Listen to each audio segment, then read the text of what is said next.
Hello everybody, it's Wyvern here with another bit of Total War, Warhammer 2, Cool Wake Magic gameplay. This time around we are on the Battle of the Cairns, playing as the Dark Elves against the forces of the High Elves. So a bit of a classic old grudge match for Warhammer 2. So for my Lord here, I did decide to bring the Dreadlord with Sword and Shield, going for a fairly cheap build here. She does have the Shield of Grant, which is a nice little 12% weapon damage debuff in a 40 meter area. Obviously this is not great against AP units, but it's decent enough against units that don't have AP, which, for example, is all the High of Cavalry. She's only mounted on a cold one, so no fancy damage output, but nonetheless rather tanky, high armor, all that sort of stuff. Does still cause fear. She also does have Strength through Spite, which is a cool +5 melee attack buff, so sort of like the Call of the Woods for the Wood Elves, and of course the usual Murderous Prowess. So definitely, I think, a decent lore choice for the cost. As far as the Dark Elves are concerned. Alongside her, I do have the Sorcerer of Fire right here. She does have Kindle Flame, Dark Star Cloak, and then Cascading Fire Cloak and Flaming Sword of Ruin. Each kind of a specific buff, one more towards armor piercing and single more powerful units trying to keep them alive, whereas the other one is more towards non-armor piercing, just trying to get more damage out. Finally, the Piercing Bolts of Burning are there as well, and I think these are a great sort of spell to just nuke down powerful single targets.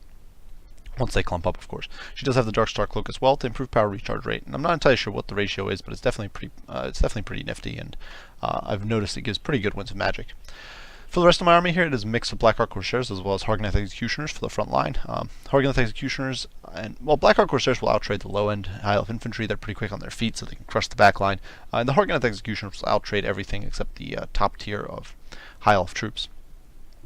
Behind them, of course, a single unit of Blackheart and Agrond. These guys are most importantly immune to psychology, so they will stick around to the bitter end, and if my opponent brings dragons or something like that, these guys will hold their ground, and they will not give up. So they're a very useful unit from that perspective. Very good for shutting down those sorts of troops if they stay in the fight. And otherwise, they can, of course, trade fairly effectively with most High Elf Infantry, much less cavalry and those sorts of troops. Finally, 2 units of Blackheart Corsairs with handbows. These guys can kind of defend themselves in melee. They do have decent enough melee stats, good melee attack, okay melee defense, and they also do shoot, so I'm able to potentially kind of poke away at dragons that are harassing or pressure the back line and maybe shoot back a little bit, stuff like that. Definitely kite and flight, that sort of stuff. So these guys can definitely be pretty decent.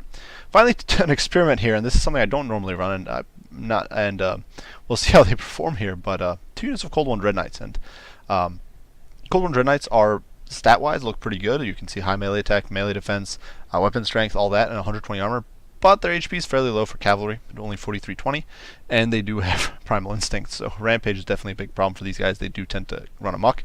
I'm not entirely sure how they trade with the High Elf Dragon Princes, but I assume somewhat okay. I'd assume probably pretty favorably. The main thing is that they do have that tendency to rampage, so that's definitely a problem, and that is kind of why I also did bring the Flaming Cloak, the Cascading Cloak, just to protect these guys a little better. For my opponent's line, a bit of a mix, but definitely kind of balanced and well-rounded force, I think. 2 units of Dragon Princes on the flanks, surrounding Teclis in the center here with Regrowth, Potion of Troy, and Net of Mintok. We also do have a Mage of High Magic with Apotheosis as well as Tempest in case I went air heavy. A single Star Dragon, which is going to be a big pain in the rear for me because I don't really have good anti-air, which is kind of not normal for Dark Elves who usually have very powerful shooting. But nonetheless, the Star Dragon here doesn't really have any counters.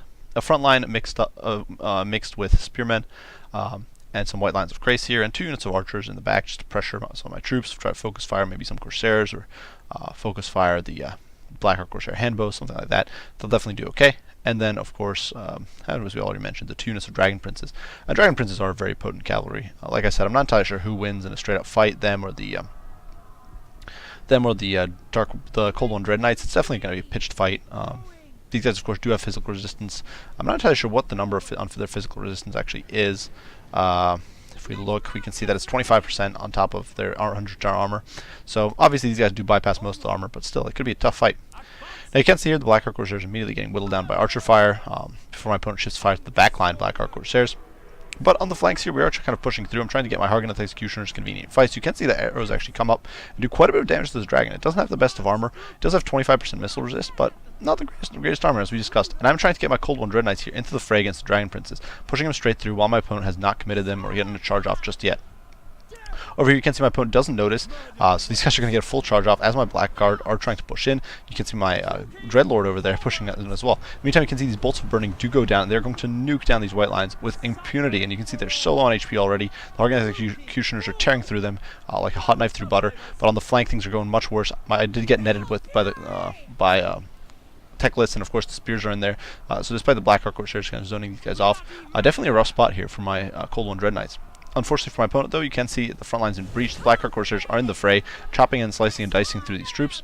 On the flank, a bit of a breath spell does go down, but you can see I'm about to get this Black Guard in here. The dragon does dive down, going after my Dreadlord, which is a big problem. I don't have any heals. You can see a huge burst, about almost 1,000 HP goes down there. Not entirely sure how that works out. But I've already lost about half my HP here as Murderous Prowess does kick in, and my troops are going to get much more powerful with that. You can see the front line here buckling, the Harkonneth Executioners plowing through. In the back line, my opponent is of course going to get pressured off by these Black Corsairs. You can see the Sorcerers here chasing the white lines, and even the front line things are going okay. You can see these Harkonneth Executioners dispatch the white lines, shattered them, and are now going to plow into these spearmen, even as my opponent pulls his cavalry back. But nonetheless, things are rather even. You can see over here the Cold One Dread Knights definitely in a rough spot, as the dragon does dive down on them. It's going to cause them to rampage here. Of course, I don't really have the mass or the power to stop the Star Dragon, though these guys will do some damage. And you can see they are definitely chopping it up pretty bad. In the meantime, though, my Dreadlord is trying to avoid the dragon and help deal with the white lines. And unfortunately, I'm not pushing my Harkonneth Executioners and infantry forward, only catching him now and finally getting a bit of a move on. In the meantime, you can see the backline. There was a bit of a bombardment going down on these archers, doing a little bit of damage. While over here, we are still overwhelming the enemy troops with the Flaming Sword of Ruin's help, slicing and dicing our way through these spears, just breaching and pushing through. So definitely my army is a bit scattered, which is not good, and my opponent is going to be going very hard after my Dreadlord with the Sword and Shield. And of course, I don't really have a way to evade this damage. Strangely enough, the dragon hits for about 1,000 damage on the charge, which is strange because its charge is not very high. So I'm not entirely sure why it's hitting. It has such a powerful attack. Not entirely sure where that comes from. It hit her for about 1,000 damage there. It might get two attacks on the charge, essentially, is definitely what it looks like. But you can see a breath attack here going down and roasting some of my Black Corsairs and Executioners. In the meantime, though, the Dragon Princes here do get a little greedy, and they're going to plow into the Black Guard, and the Black Guard, of course, is going to have none of it. They're going to shred them and drop them pretty bad. And you can see the Cold One Dread Knights here pursuing some units off the field, and things are definitely looking pretty good for me. You can see some crossbow fire going down on the dragon. The backline is largely compromised. You can see Black Corsairs rolling things up. But nonetheless, I have no real way of protecting my Dreadlord here. I do try to juke, of course. I do try to use my crossbows to shut him down, but I really just don't have the tools to shut this dragon down. There's not much to say. And of course, with that double tap, the Dreadlord is going to go down. I don't understand why it gets a double tap there on the charge, because there should be about a 3 to 4 second interval. You can see an Apotheosis here does go down, trying to keep the dragon alive, and doing so rather successfully. It has a lot of mass, and the infantry does not. So the dragon's going to be able to get clear. Though you can see it's taking quite a bit of a beating here, being kept under about 3,000 HP by that mob of infantry. As on the flanks, you can see the Harkonneth Executioners and Black Corsairs are running down these enemy troops. Fortunately for me, though, of course, the dragon is rather mobile and is going to get clear here with 2,300 HP approximately. So things are definitely still going to last for quite a while with some Benny Hill action here on the flanks. And you can see we do a bit of pursuing here, but realizing that I really don't stand a chance, I really need to regroup. I'm going to start pulling my troops back together, knowing that I really cannot afford to trade so poorly. Now, unfortunately, of course, I don't have any heals, whereas my opponent does. You can see a regrowth going down the dragon, pulling it back up over 3,000 HP, which is really rather brutal, given that I had it under 1,000 at one point, and about 1,000 lower at one point. So definitely crazy, very good use of regrowth there. Of course, you're making use of Techless's massive magic reserves. As I do try to kind of pursue these troops into the ground, trying to get rid of this Mage of High Magic, trying to get rid of these archers, the Black Corsairs, once they get their hands on them, will tear them to shreds. But the dragon is here, being a nuisance. You can see it's going to get beautiful breath here, roasting some of my Cold One Dread Knights, making a rampage, beating up on the Harkonneth Executioners, and I really don't have the tools right here on the spot as the Dragon Princes plow in. And even without their martial mastery, with the help of their 80 charge bonus, they're going to do a lot of work, and you can see it's quite a bit of damage. I do try to get bombardment off, but it's just too late. It does have a bit of a wind-up, and my opponent is able to largely get clear there. It probably does more friendly fire than damage to my opponent's troops. Though you can see the Mage of High Magic here did definitely take a beating, and my opponent is going to lose this unit of archers here on the flank. So things are definitely kind of back and forth, but I do not have the mobility edge. The Cold One Dread Knights are just not mobile or flexible enough, and so my opponent is kind of able to kite in flight here, but I do still have a decent army. I do still have a mage. I'm getting some Black Corsairs back here and there, and definitely hoping to kind of slowly but surely encircle and pick units off one at a time. That is exactly what my opponent is looking to do as well. But I do have one major advantage here, and that is the Blackguard of Nagaron, who are right here, very healthy, and of course they are immune to psychology, so I don't have to worry about the dragon terror-outing me. Unfortunately, though, my opponent is very good at isolating my troops here. I'm trying to shut down some of this magic, and you can see it does dive in, get some massive damage. Of course, the Blackguard is way too slow to get into position here, and I actually don't move until way too late. And despite my best efforts, obviously my opponent can always just throw the Star Dragon and use nets of Mintok to tie down crucial units and really just cause me massive trouble there. Fortunately for him, though, he's not able to get the Mage clear. The Mage doesn't have good melee stats, and she's going to get cut down, though the Dragon, of course, will be able to get clear. Meantime, the Blackguard here did try to zone my enemy's troops away, but then does come back to deal with the Dragon. You can see the Mage of High Magic is not going to be getting out. She's very low on HP at 600 and getting chipped away at very quickly. She doesn't have the best melee stats, as we discussed. And of course, with Blackguard Corsairs on her, she has no chance of escaping. Just way too slow. But of course, that terror is definitely working its magic, and this is definitely good play for my opponent. Very frustrating for me, of course, because I just don't have the tools to chase these troops down. Definitely wish I had some Dark Shards or Shades to shoot some of these troops out of the sky, but I did not. And you can see another healer is going down, so the Star Dragon is getting another regrowth, and I have nothing to shut it down. So definitely pretty brutal stuff for me. With my opponent getting massive value out of Star Dragon, it's already up to 3 chevrons, over almost 100 damage. That double tap attack on the charge is definitely annoying, and it's something I've never actually noticed, but definitely rather frustrating. It seems that units just get a free attack, but you can see the Mage here broken, getting pursued, and shortly will shatter. So my opponent is out of Mage of High Magic here, so definitely a little bit of a win, though nothing too spectacular, even as my opponent's Dragon comes back to almost full HP. Meantime, it's going to be a bit of pursuing here. We do try to chase. I get a few crossbow volleys off. My opponent gets a little adventurous there with Star Dragon, but nothing too crazy before pulling away. And of course, I'm still pursuing, but realizing I'm going to have a bit of an issue here, I'm trying to just regroup all my troops, get them all mobbed up again, and perhaps get my opponent to a compromising position. And of course, he does use the Dragon here to exploit the fact that my army is just not able to support its other troops. The Star Dragon dives in, does a bit of hurt, routs some of my troops, and then pulls away almost immediately. And of course, I have no way of shutting it down and punishing it for that sort of extension. So throwing things to the fast forward once again, we are doing a little bit of Benny Hill action here, and I actually do get a little bit of a snag here. We do get this Dragon Prince with the Sorcerer's Fire, who is very quick on her horse. She does have 92 speed. We're able to start chipping away at these guys, and you can see they're dropping pretty quickly, but my opponent, of course, does countercharge with other unit, and now things are definitely going to get a little grim. I do cast the Cascading Fire Cloak on the Cold One Dread Knights, trying to keep him in the fray, but my opponent dives in with his Dragon, hits him with a tremendously powerful attack there, and of course, my units are going to start just routing here very quickly. And of course, the Sorcerer of Fire is in a very compromising position here. She's not going to be able to get clear, and I'm just getting annihilated by my opponent's cavalry and Dragon. And of course, my slow infantry is still struggling to get into position, so it's definitely some rough stuff, though. These Dragon Princes are definitely paying for it a little bit. You can see these guys definitely lost a few miles. They're down to 13 miles. My opponent is, of course, going to be forced to flee before I at the sight of the Blackguard, which is just so powerful. And I do manage to pull my Sorcerer Fire back a little bit, so she will rout, but of course she's fast enough to outrun anything here. And so at this point, I realize I'm just not going to be able to pursue my opponent. He's very sneaky here. He's got the high mobility on his side. I really can't do very much, and you can see the balance of power has shifted. At one point it was decisively in my favor, but now with high health Dragon, and my only high health unit being the Blackguard, and of course having no more leadership thanks to my dead Dreadlord, things are definitely looking a little rough. So what I'm essentially just going to do, I'm just going to be blobbing up in the woods here. At this point, I've given up on chasing. I do know that if I push out, I'm just going to get terror out. You can see my opponent jumps in on my sorceress and does land that double tap as well. And this is really actually frustrating. It's something I actually didn't notice in the original when I originally saw the game, but it does allow my opponent to goon out my 2 leadership units. And the fact that the Dragon just double damage on the charge is really rather brutal. My opponent does get a little overzealous here, though, with these Dragon Princes. Pushes into my Blackheart Corsairs, who still have some strength, some meat on their bones there. And these Dragon Princes are in for a very bad time as the Blackguard pushes in. Of course, over here, the Hargoneth Executioners are going to hack and slash their way with those great swords. They will still do some pretty brutal work against these Dragon Princes. And you can see they're being dragged down into the muck. They lost about 2 miles there. They're probably going to lose a few more. I would have probably lost a few more if the Dragon didn't dive in to save their bacon. Targeting the Executioners, of course, very low, and they are going to get terror-routed here, despite still having 40 models, which is actually over half for them. But on the flip side, for my opponent, these Dragon Princes do get caught. They're getting snagged in the woods here. My opponent, of course, also does want to win, of course, sensing the weakness of my army, and does pay for it rather badly here, with the Dragon Princes wavering and breaking. And this is definitely a big win for me, because it means they're going to break straight off the board. Unfortunately, though, I do get snagged here with the net, and as the dragon does kind of wail on my troops. You can see the Blackguard here is caught in the net of Mintok, I do believe. Actually, maybe it was the Corsairs. It was the Corsairs, actually, but my opponent is able to get some charges in, rout off some of my troops. My Blackguard Corsairs here are, I do believe, going to rout off. Actually, they rally right on the edge of the field, but Teclis, of course, is slugging it out here with the Potion of Troy. But my opponent is definitely a little weakened. He only's got these Dragon Princes very low. Probably not much Winds of Magic, despite Teclis being pretty good at that stuff.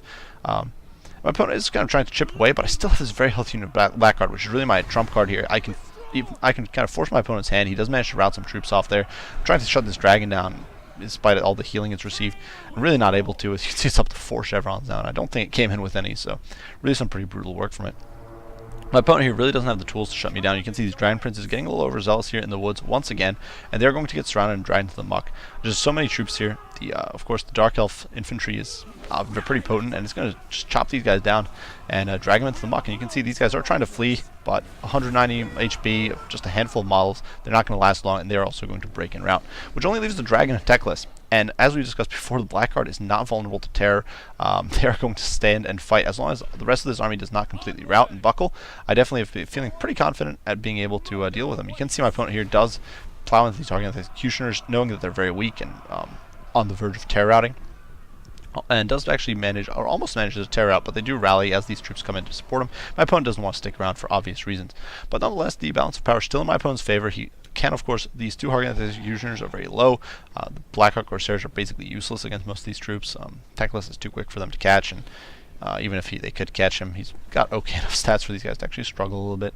And so things are definitely a little tight.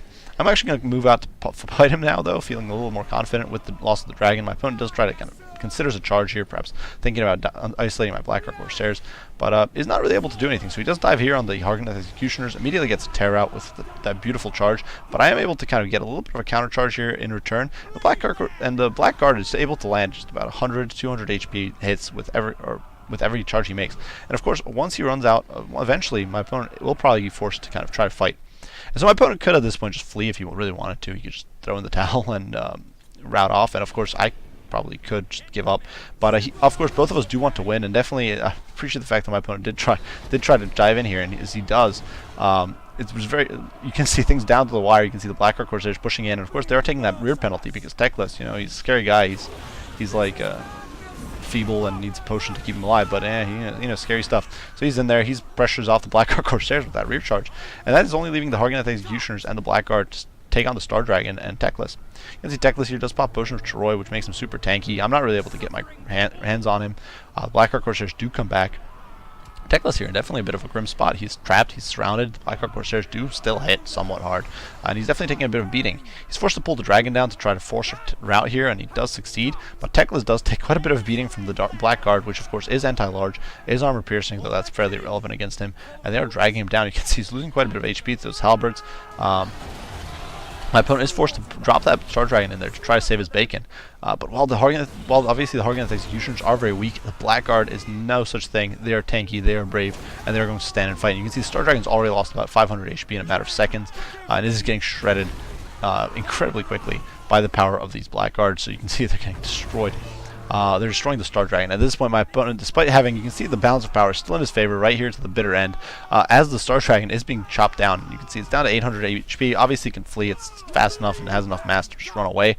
But you can see the balance of power does shift to the center here as the dragon pulls off on 600 HP, and Teclis gets caught in the pits. And of course, the Blackguard still very tanky, still has almost 60 models, and they are holding their ground. Of course, the Hargan executioners are breaking. The Blackguard Corsairs are coming back for another go, but despite the Potion of Troy being popped, my opponent's army here does finally shatter. So very close game, very tight, right down to the wire, and definitely cranking into my opponent Parabellum here. It was crazy. I honestly, at the end, I was certain I was going to lose it because of my huge disadvantage in mobility and the fear and terror from the Star Dragon. Really, the only unit keeping me in the game at the end was the Blackguard, which, really true to their reputation, held to the bitter end. As far as the composition here goes, I think it was definitely decent, but I would have probably been better served dropping the Blackguard Corsairs with handbows and bringing perhaps 2 units of Dark Shards with the normal shields, the shield and crossbow Dark Shards. I think that would have been a good investment, just to shoo away or shoot down that Star Dragon. Obviously, the Cold One Dread Knights I think were also a bit of a mistake. They're not that good of a unit, and I didn't want to give them a shot and a fair chance. And I think that as far as matchups go, this might be one of their few decent matchups. Surprisingly, because there's no fear of enemies shooting. The high elf shooting isn't good enough to force an immediate rampage, and the high elf cavalry is not the best in the game by any means. So you do have, I think, a chance, but nonetheless, I was not impressed. I would not recommend bringing them. I think probably just normal Cold One Knights if you're looking for some high mass anti-large. Definitely could have made much better use of these resources. In all honesty, probably an extra unit of Blackguard and 2 units of Blackguard Corsairs would have done me much more good than these Cold One Dread Knights. And obviously you could have easily crammed that in by dropping these guys down to normal Dark Shards as well, or Shielded Dark Shards. As for the rest of this army, definitely a nasty shock with the dragon. I haven't actually noticed this despite having several hundred hours on the game, that the Star Dragons, or maybe all flyers, land 2 hits on the charge, or get 2 attacks on the charge, because he was hitting for about 1,000 on each charge. So there's no interval between the attacks. The charge hits, does damage. Second charge does damage as well. Or a split second later, you get a hit a second time. So that was definitely brutal. Definitely saw my Dreadlord annihilated very quickly, and also saw my Sorcerers destroyed too. Sorcerers did great work, and definitely I think Lore of Fire is very powerful if you can get your enemy to blob. You saw it annihilated those white lines of Krace. It really kind of messed up my opponent's backline. It was very, very potent and was providing support for my other troops. As for my opponent's build, I definitely think it's pretty solid. I honestly don't have too much or much of anything in the way of criticism. I think I don't really think there was much he could have done differently as far as composition goes. Perhaps some better, perhaps trying to bring maybe one or the Dark Elves don't have the best of anti-elite infantry. Obviously, the searing bolts are pretty decent, but if you can get a line engagement, and just an engagement in a straight line, the high elf infantry is not going to be affected too badly by that, and it could outtrade some of my elite troops, especially the Blackguard, which was the key problem for my opponent at the very end. Maybe trying to drop maybe a spear and a white lion in favor of a more maybe something like Swordmasters, because those could cut their way through the Blackguard. Something like that. But otherwise, I do think this is a pretty competitive build, and definitely a great game to my opponent. Came right down to the wire. I do hope you guys enjoyed the video. If you did, be sure to leave a like and subscribe down below. If you have any comments or criticism, anything like that, be sure to share those, and I'll respond as soon as I can. As usual, guys, I do appreciate you all for watching, and I will see you all in the next one. Wyvern out.